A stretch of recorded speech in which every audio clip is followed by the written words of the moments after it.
today about wolves, but not the wolves that are out in Yellowstone or the wolves that might one day again be in Utah, the wolves that are up here, the wolves that exist in our mind, and how those wolves are related to the actual wolves out on the landscape.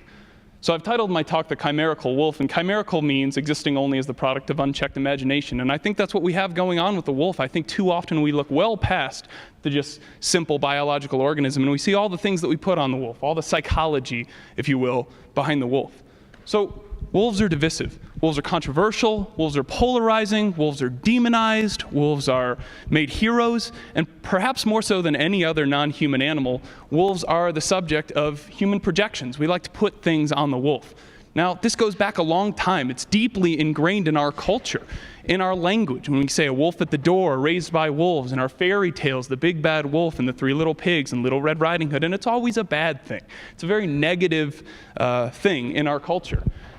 And probably the worst part of this is the idea that wolves are threatening to people. Now, that's a headline from a satirical newspaper, The Onion, and it says, wolf attacks are still the leading cause of death in the United States. And you can laugh at that because it's intended to be satirical, but the fact is it's one of the most commonly misinterpreted as true headlines that The Onion's ever published. More importantly, we have people down in New Mexico that are building cages around their bus stops to protect their children from wolves. So surely if we're doing things like this, wolves have to present some kind of danger to people, right? Well, not really. If you look at the data, in more than 100 years in North America, there have been two human fatalities caused by non-rabid wolves. I mean, you'd be hard-pressed to find something that's actually less lethal than wolves in North America. But not everything's as black and white as the issue of human safety. A lot of other data about wolves is less black and white, but still equally polarizing. We still take things out of context. And one of those issues is the issue of wolves and livestock.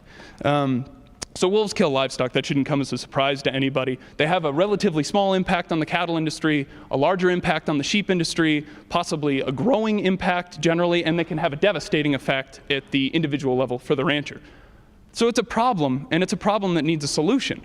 But instead of looking at this kind of rationally and cool-headedly, we come up with this ideas of, wolves as government-sponsored terrorism and, smoke a pack a day, and this whole idea of that wolves don't need to be there. And it really takes the issue out of context. On the other hand, you have all the research that's coming out about wolves, and for a while there, we thought wolves could be this savior, that bootstrap ecosystems back into this primeval, pre-human, pristine state. Well, newer research suggests that it's like most things, much less cut and dry like that. But still, we sanctify the wolf. We see it as this American hero, right? Somehow it's this panacea for ecosystems. We could put it anywhere and just heal everything automatically. It's just not true. So wolves are this chimerical entity. On one side, you have people that are calling for the re-extirpation of wolves, removal of wolves completely, despite the conservation efforts that have gone on for the last 50 years. On the other hand, you have people that would like to see wolves continue to be protected, despite the fact that they've met biological recovery goals for many, many years now. So the question is, so what? What difference does it make that wolves are divisive? Well, it has to do with this pendulum idea of how we manage wildlife. So wolves have met their biological recovery goal for many, many years now. And as they continue to be protected, it disenfranchises and angers the other side that didn't want them there in the first place more and more. And what happens is eventually that side reaches a critical mass and this pendulum breaks. And instead of stopping at the middle, where we can rationally address these things, it swings back the other way, and we go back to something like we had in the 1930s, where there's no wolves. And then in 50 years we might have them back, and then in another 50 years they'll be gone. And so I'm going to take what I think is a radical, but also a very non-threatening position and argue for the middle ground when we talk about wolves, because if there's people out there that support it, they're not very vocal. What we need is a middle ground. And what happens when you argue for the middle ground, looking past the psychology of wolves? Well, we can try and bring these people together.